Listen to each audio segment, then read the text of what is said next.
everybody, I'm Dawn. Welcome to my channel. Thank you for visiting with me today. So today we are going to discuss horror movies, and this is something new I'm going to be doing on my channel. I'm going to be recommending movies on different streaming platforms, and today we're going to be doing Tubi. I love Tubi. They're great. I found out that they had the entire series of The Facts of Life on there, so I started watching that. For those who don't know, it's a very early 80s sitcom that I love to watch. Molly Ringwald was in it, like in the first season or two. But this is 10 horror movies on Tubi to watch now. These are my recommendations. You may have seen them all. You may not have seen any of them. You may love all of them. You may hate all of them. But these are movies I love, so I want to recommend them. And we're going to start with All Hallows Eve. This 2013 movie is the introduction of Art the Clown, and is the precursor to Terrifier. You know Terrifier, Art the Clown, right? It's an anthology written and directed by Damien Leone. And what it is, in the movie, this girl, she's babysitting, and one of the children find an unmarked videotape in his treat bag, and they pop it in to watch it. And it's a series of short films.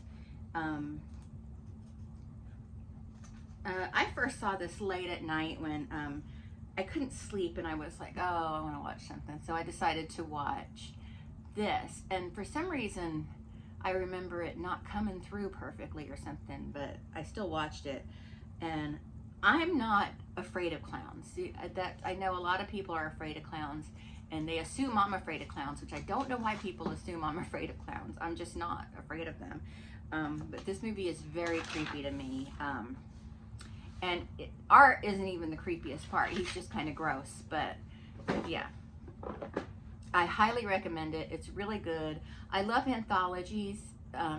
They're probably right up there with found footage movies for me. You know, I love found footage movies. I love found footage movies and movies that are presented as a documentary, but really it's a horror movie. You know, I love movies like that. And next we have The Girl Next Door, which some people might say that's not really horror, that's more drama. I think of it as horror because it is scary what people are capable of, because this is something that can really happen. It's something that really has happened because it is based on a true story. It's the film version of Jack Ketchum's novel of the same name, which I recommend. I recommend that Jack Ketchum novel, Girl Next Door. It's really good. It's hard to find in stores, but you should be able to find it online with no problem. And Jack Ketchum was inspired by Sylvia Likens' story. You know Sylvia Likens. She was taken in by, was her name Ruth Maniszewski or something like that, and just completely severely mistreated by her. It's a terrible story. If you don't know it, look up Sylvia Likens, but be forewarned, it is a very upsetting story. And The Girl Next Door, it's scary because it's not supernatural. That's what's scary about it. This can happen, did happen, is happening. Now, The Girl Next Door, this movie is completely fictional. But Jack Ketchum was inspired by Sylvia Likens' story, and I believe the movie is actually dedicated to Sylvia. And it's truly a disturbing watch. It is disturbing because there are a lot of kids in it, and just this mom in it is just, it is a very upsetting movie. The acting is excellent. Grant Show is in it. A lot of people are in it, but Grant Show is the name that stands out for me. Not a lot of huge names in it, but anyway, the acting is excellent. The ending, it's kind of satisfying, but kind of not. But it ended the way I feel like it had to end, to really drive the message home of what was happening, I guess. And I highly recommend this movie. If you like more realistic horror, like things that can really happen, you will probably like this movie a lot. It's upsetting, but there's a story being told, and you know, a lot of horror movies don't really tell that much of a story, and this one really does. Next, let me point this down a little bit so I don't feel like I'm going, hey you guys, what you doing? Oh, this movie I love, Incident in a Ghostland. So, Incident in a Ghostland, also known as Ghostland, is a 2018 film. A woman and her two teen daughters are stalked by a stranger in like a sweets truck, and they settle in the house they inherited from a deceased relative, and soon are attacked by intruders that break in. It's a man and a woman, and the man is kind of like, he's this really big guy. He's kind of slow, but he's an SA'er, an R-worder.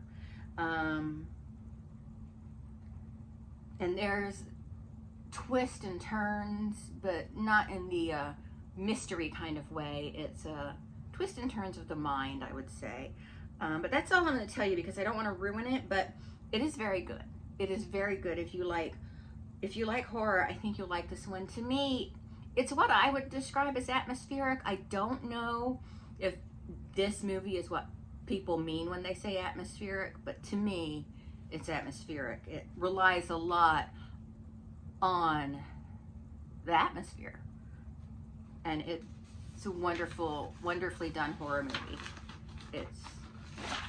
Yeah, I highly recommend that one also. And the next one, this is a comedy horror. It's a really great movie. It's Tucker and Dale versus Evil. So Tucker and Dale are two country boys that bought a piece of vacation home in the mountains, in the woods, and they are going up to it to, renovate it, straighten it out, fix it up. And these college students are also on their way up there to camp, and they have a run-in with Tucker and Dale at the gas station and automatically assume, oh, evil rednecks are gonna eat us, a la Wrong Turn, you know what I mean? That kind of thing. But of course, Tucker and Dale aren't evil. It's Tucker and Dale versus evil. What else do I want to say about it? Through a series of misunderstandings, things just go haywire for Tucker and Dale, and it's funny, it's hilarious, it's kind of gory, but it's really a great movie. I love it. I love this movie. If I'm looking for something to watch that's in horror but kind of light, or if you're having like a horror marathon and you're watching some really heavy horror and you want to lighten the load, like if you watch Girl Next Door and Ghostland, you might want to lighten things up a little bit but still stay in the horror genre. Do Tucker and Dale. Tucker and Dale, it will be a good transition out of the nastiness, you know what I mean? It's a nice little, like if you're having a horror movie marathon to yourself, like I often do, it's a good break in the middle to just kind of lighten things up. It's a great movie though. I laugh and smile. It just makes me smile. It makes me smile. Tucker and Dale make me smile. So the next one is Last Shift. So it's directed by Anthony DeBlasi. The rookie cop, Jessica Lauren, is working the last shift at a transitioning police station. Like another police station has been opened up and it's the last night this police station is open, and they're waiting for the hazmat people to come pick up some materials. So she has to be there to wait for them, and just a series of really bizarre things happen regarding regarding a cult that existed when her father was a police officer before her, and it's just really eerie. Now, there was kind of a remake of it also by DeBlasi called Malum that came out this year, and I would recommend watching Last Shift. I think it's better than Malum. That's just my personal opinion. Malum, I think, had a much bigger budget, but there's something to be said about low budget films. There really is. I recommend Last Shift over Malum, and I just think it's a lot more scary, and it really is a great scary movie. So there's one part in it, I don't want to give too much away, but you know how some offices will have files on rolling shelves, and you kind of roll the shelf to get to the other side and roll it to get to another side? Well, we had those in the office I used to work in, and there's a part of it where the officer is sitting down and the rolling shelves are behind her and they start moving. So when we had these rolling shelves in my office, so that kind of creeped me out. So I told a coworker about it, You know, she didn't watch horror movies, but I would tell her about certain scenes in it, and she would get all, ooh, you know. That was fun. So the next on my list is, I love this movie, A Stir of Echoes, starring Kevin Bacon, Catherine Erb, Ileana Douglas is in it. This is, it's a great movie. It's old, it's older. It's from, did I write down when it's from? 1999. It's from 1999. So Kevin Bacon stars as a skeptic, and he's his sister-in-law hypnotizes him, and then when he comes to, he's all of a sudden, I guess when he was hypnotized, a door opened, and then when he came to, he was susceptible to supernatural things. And well, you'll just have to watch it, won't you? It's a great movie. You know, Kevin Bacon is great in everything he's in. Have you seen the Guardians of the Galaxy Christmas special where they try to kidnap Kevin Bacon to give him to Star-Lord? Oh my God, it's so funny. It's so funny. So, but anyway, Kevin Bacon is great. And there's so many things he's in that I just want to punch him in the face for. Like, oh, what was that movie? Oh God, I hate, this movie breaks my heart so much. It's such an excellent movie, but I hate it. What was it called? It was one word. It was Kevin Bacon. Kevin Bacon was like a guard at a reform school for boys. Sleepers. I think it was called Sleepers. Oh, I hated him in that. I hated him in that. I want to punch him down. And then he's been in a lot, several other movies where I just hated his character. But he seems like such a nice guy otherwise, you know. But he's really good. He's a good actor, I guess, is what I'm trying to say. Next is The Taken of Deborah Logan. It's the first of found footage films on my list. You know, I'm a big fan of found footage and documentary like movies, and I consider the documentary movies like found footage too, because interspersed is found footage usually. So, but yeah, so it's about a documentary crew making a documentary about Alzheimer's, and then it takes another turn because what's wrong with Deborah Logan actually isn't Alzheimer's. It just seems like it is, and things start going awry. They know they're dealing with something way more than Alzheimer's, and I highly recommend this movie as well. Really good, really creepy, scary. But yeah, I enjoy that one quite a bit too. Next on my list, excuse me, I burped, is the Poughkeepsie Tapes. Oh my God. It's a 2007 found footage / documentary style horror film, and it's disturbing and terrifying, and it's so upsetting because, again, something that can really happen. It's about a serial killer in Poughkeepsie, New York, told through interviews and footage from the killer's own snuff films. It is so disturbing. It is so sick. It is such a messed up thing, but it is brilliant, and I highly recommend it. Next on my list is Grave Encounters. This is a movie me and my son Marshall really enjoy. Again, it's a found footage film.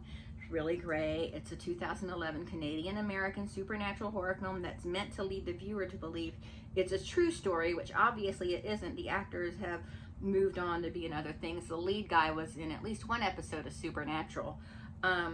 So it follows a crew of a hopeful paranormal reality television show in the vein of Zach Bagans' Ghost Adventures.